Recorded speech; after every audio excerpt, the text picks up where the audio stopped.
100.5 The Peak. I decided to sit down because I danced too hard to that. You guys are awesome. Thank you so much for being here. So, question and answer time. Although you revealed a lot already. We got a lot of answers. Did my job. Nice. That was good. And we didn't even ask a lot of questions, but this is actually about you guys and what you want to know from Tegan and Sara. And we have 10 Don't minutes. ask about alligators. Because we know, depends on who you are, Tegan or Sara, which one is bigger. Lisa is standing there. Lisa, put your hand up. Lisa is the one we all have to watch because she is going to shut us down when it is time. And we only have like 10 minutes. So who wants to go first? Yes. I never understood the lyrics of Back in Your Head. Yeah. I'm not unfaithful but I'll stray seems like a contradiction. Right. What does it mean? I don't get it.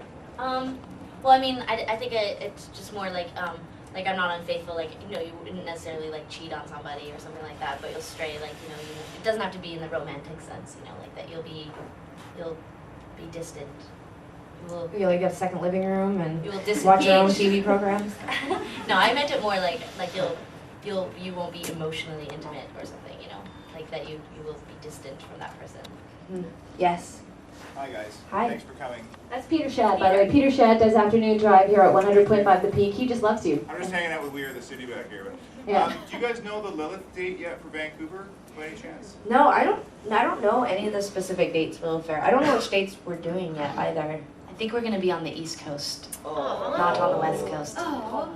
I'm sure it's going to be phenomenal anyways without us. No, without you guys, it won't. It's going to be good. Tamsin Carling, Promotions Director for 100.5 The Peak. You have a question? Do you songwrite together or separately? We mainly write separately, though we're trying to write together more often. We wrote a song with Tiesto last year and it went well, so we decided to try it again, and we just wrote a song for Margaret Cho, the comedian. She's doing a music I think album. that, she's doing this music album with all these amazing artists. She performed it live last night, actually, at a venue in Los Angeles. Apparently it went good. There's this whole piece in the middle where we try to convince her to go into rehab. So, which wasn't really funny. I mean, rehab, but it's kind of funny when it's Margaret Cho. It is funny because Margaret Cho is hilarious. Yeah, she's amazing. So we've been writing a little more together than we used to. I think people always assumed that we still lived at home and slept in bunk beds and just jammed every night together, and we always had our own rooms, even as babies. You see pictures of us when we didn't were babies, even though we were twins, my mom let us have separate rooms in the womb even. in the womb, yeah, she like put a division up. No, but you see these pictures of us when we're like a year and a half, 2 years old, and we had these giant water beds and separate rooms, and then we were just like these little puff balls like in the middle. And we used to just keep our doors open and scream back and forth to each other, and my mom said That was kind of like jamming. that was jamming. Yes. For the contour, you redid the first and Superstar. Mhm. Any chance of redoing any other songs like Hype or Frozen or? Mom? No. Is that you? I don't know. It's really hard to get us to go back to that record. Like, It's our It's first tough. two records are hard, I think, for Yeah. us. Like everything after, like If It Was You, Beyond, I think we really got our stride. But there's some people, even some of our own employees. One of my like closest friends who I've known for 15 years that's on his BlackBerry right now. I asked him the other day. I was like, "What's your favorite song or what's your favorite record?" And he was like, "Under Feet Like Ours." And I was like, "Get out!" So I mean, it was such an emotional time for us.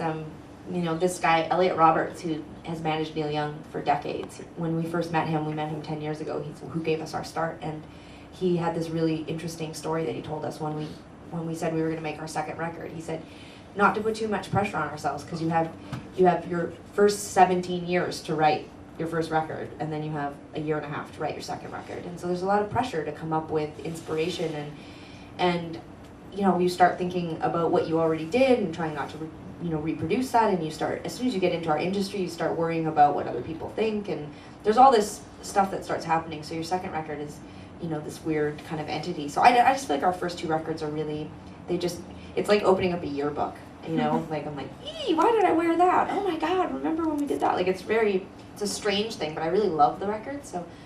But to answer your actual question, we haven't yet decided what old songs we're gonna bring back. We are sort of just getting started. So I'm sure we'll definitely start, redoing some old songs. Part of the reason why I did the first was because Dallas Green I was from just City going and to Color. say that was amazing. Yeah, and he really wanted to cover an old Tegan and Sara song, and so I was like, well, everybody loves the first and Superstar, and he called me back and was like, okay, I'll cover the first. So Because that was also when you were a rapper, so it's hard for us to do the songs ourselves because there's a lot of lyrics when you freestyle.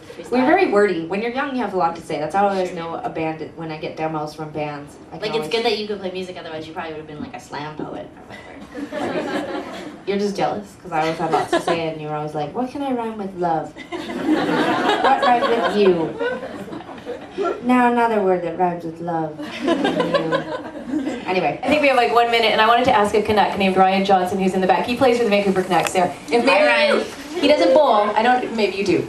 I don't know. I don't. But do you have any questions for Tegan and Sara to wrap it up? Just to put you on the spot. Yeah. Yeah, just to.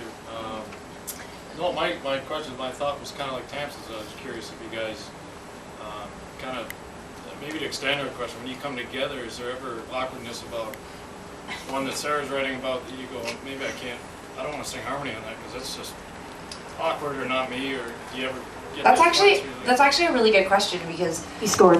nice, Nice you scored. We should see scores. First off, Ryan, I just want to say that I was at a game the other night and it was amazing.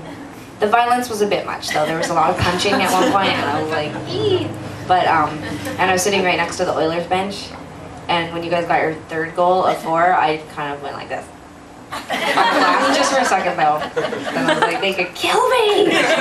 Anyway, yeah, there's always awkwardness between Sarah and I pretty much all the time. We're pretty awkward people, as you can tell. But so writing together has been really interesting because we literally have not done it. We've been writing together, writing songs for 14 years. We started writing when we were 14, 15 years old, and we never ever got in a room together and wrote. It's such a personal thing, you're writing lyrics and you're trying out melodies, and it can be very awkward because it's just kind of bad sounding at first. And there's definitely songs in both of our past that have been maybe too personal or maybe too sensitive, and we've decided not to put it out into the public.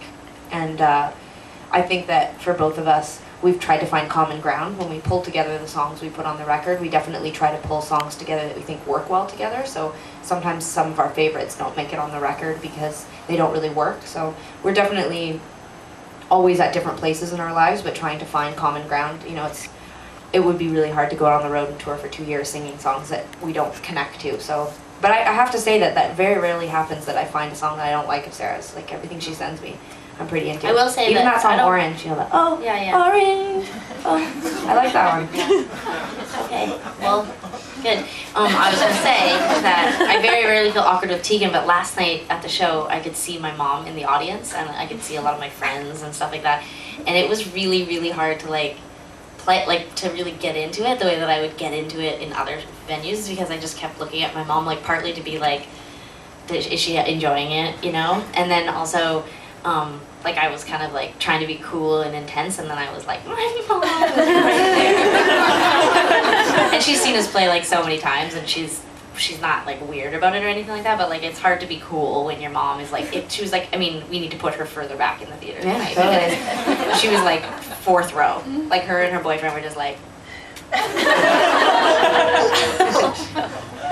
I guarantee as a mother she was super, super proud. Oh yeah, She she radiates. She's wonderful. She's gonna be super proud tonight when I make the whole audience sing happy birthday to her, because it's her birthday today. Yeah. She's gonna die. Guys, we should practice later. Yeah. I think that's all the time we have for the question and answer period. Thanks. That was awesome, Very good by the way. question. Thank you. Good job. Thanks so And much. if I can say too, on behalf of 100.5 The Peak, that you guys actually helped make our first year amazing. It was so fun to be able to bring your music to Vancouver in a bigger way. Thank you for doing it. being Thanks for so being that supportive. station that finally played Tegan and Sara in Vancouver.